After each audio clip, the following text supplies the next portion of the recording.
There's a myth that saturated fat is good for you.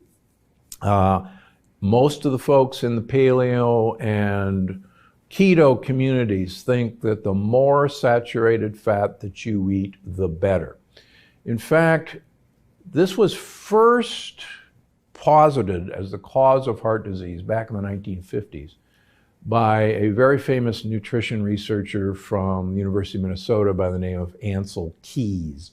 He published a very famous study called the 7 Countries Study that purported that animal fat, the more saturated fat that people ate, the higher their risk of heart disease. Now, he presented his findings to the World Health Organization, and the World Health Organization believed what he said. And so the low-fat movement came about. Now, I've looked at Ancel Keys, all of his studies. I looked at them over and over again. And interestingly enough, Ancel Keys is tied for the longest living nutritionist on record. And Ancel Keys, I've had the pleasure of interviewing his housekeeper, ate huge amounts of olive oil. Now, olive oil is not a saturated fat. But what happened with Ancel Keys was people took his data and they thought he was demonizing fat. He wasn't at all. He was demonizing animal saturated fat. So what I've looked at Ancel Keys' data and my own data in that animal fats are associated with animal protein. And it was actually the animal protein that was the big mischief maker in the animal fat, the saturated fat hypothesis.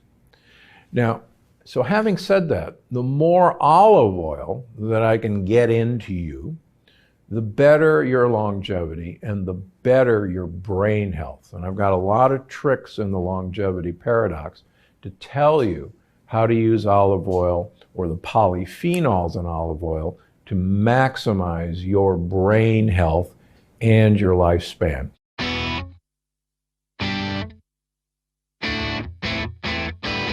The idea that you should be cramming down the bacon or the sausages or the really marbled meat in a paleo or a ketogenic diet is quite frankly detrimental long term.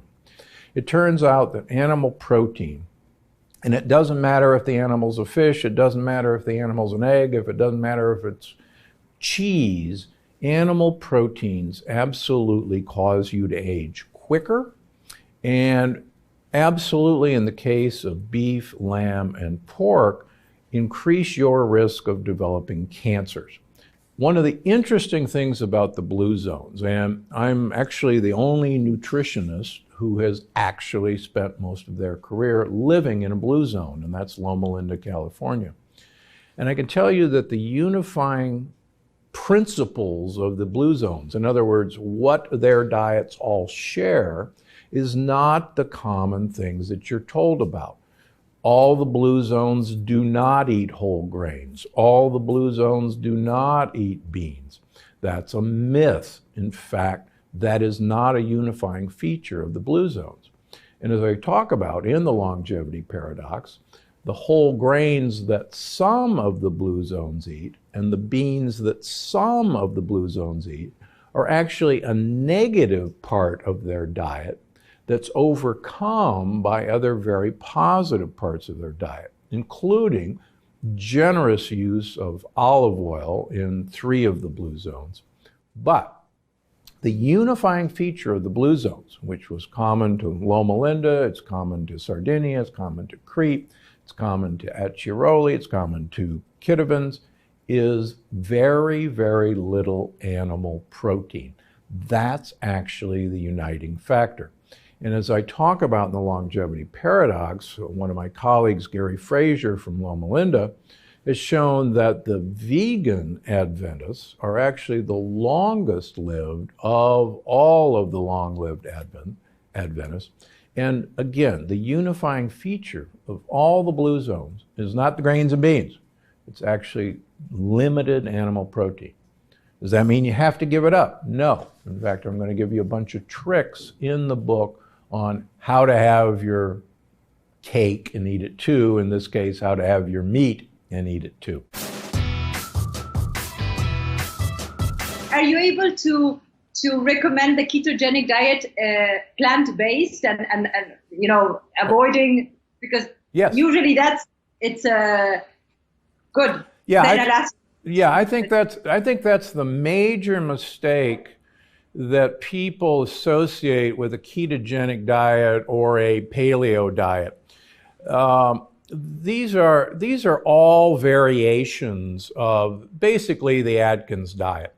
And people think that a high protein diet, avoiding carbohydrates, and keeping the fat that's associated with animal protein is a ketogenic diet. And I measure ketones in all of my patients. And the vast majority of patients that I see who say they're on a ketogenic diet, in fact, aren't, because they're eating primarily a heavy protein diet.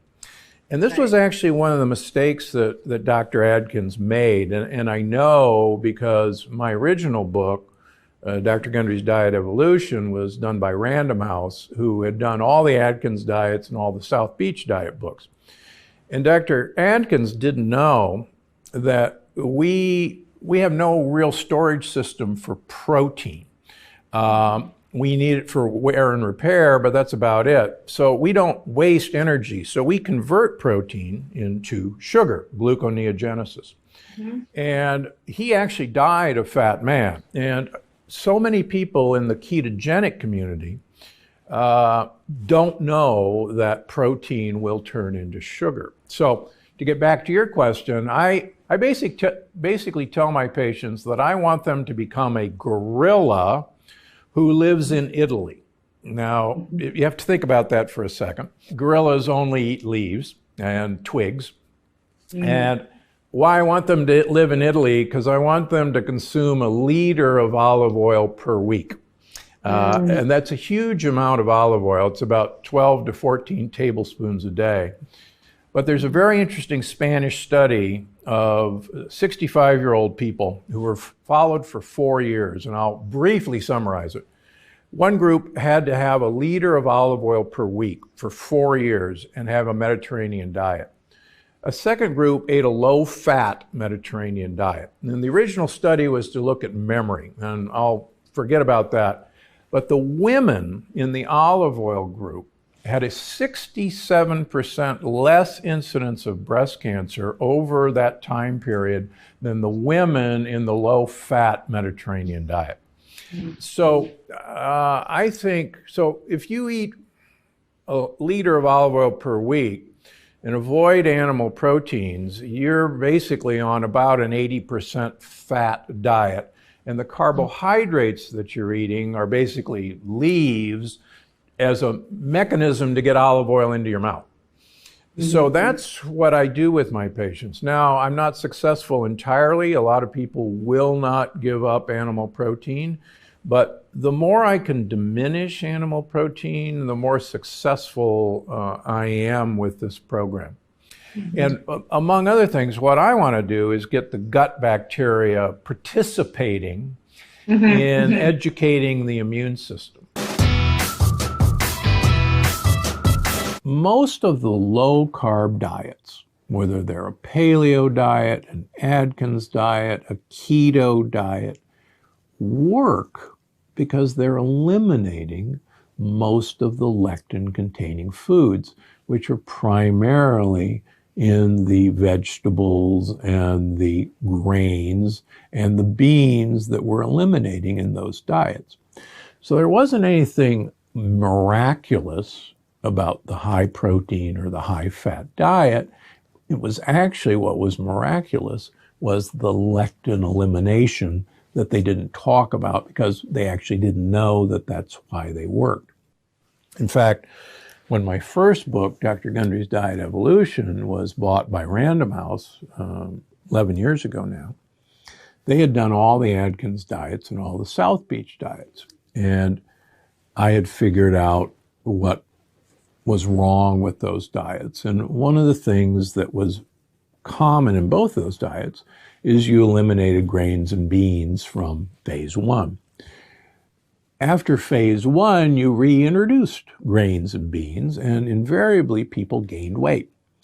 So the answer was, well, go back to phase one, where you eliminate grains and beans.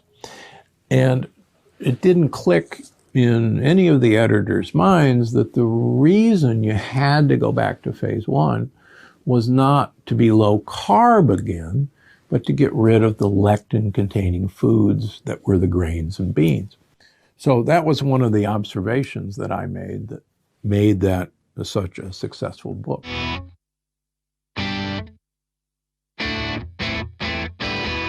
You know, a lot of people that are doing the ketogenic diet actually think all fats are the same. Like, they don't really decipher really good fats from bad fats a lot of time. And so really the reason why I wrote this book was to really dive deep and try to understand, is there a difference between, let's say, the fat in an avocado or the fat in wild seafood, and let's say the fats in bacon or butter? And it turns out there is a big difference. And so, you know, really that's what the book is all about, trying to pick the healthiest foods that provide the fats to actually make you a better fat burning machine. So you mean there is a difference? I shouldn't eat a stick of butter every day if I'm on a ketogenic diet? That's not good for me? Correct. I mean, and I'm honestly an offender of that. Like, a few years ago, I was probably putting too much heavy cream in my coffee, and I started gaining weight. And so that's when I realized I need to really research the different types of fats to see how they metabolize in your own body. So just take, for example, omega-3 fats. They actually increase your fat burning genes in the liver. So if you and I are sitting here and we're consuming 3 or 4 grams of omega-3s from, let's say, fish oil, or we're getting it from wild seafood, we are literally, our beta oxidation, our fat burning in the liver, is 20% higher. And if we're exercising, our beta oxidation in our liver, or our fat burning, goes up by 30%, simply by consuming more omega-3s. And so it's almost like if you swap out and replace butter with omega-3s, it's almost like swapping out a V4 engine for a V8 engine. You are literally more efficient and better at burning fat. And so that's just one key that really Superfuel dives into.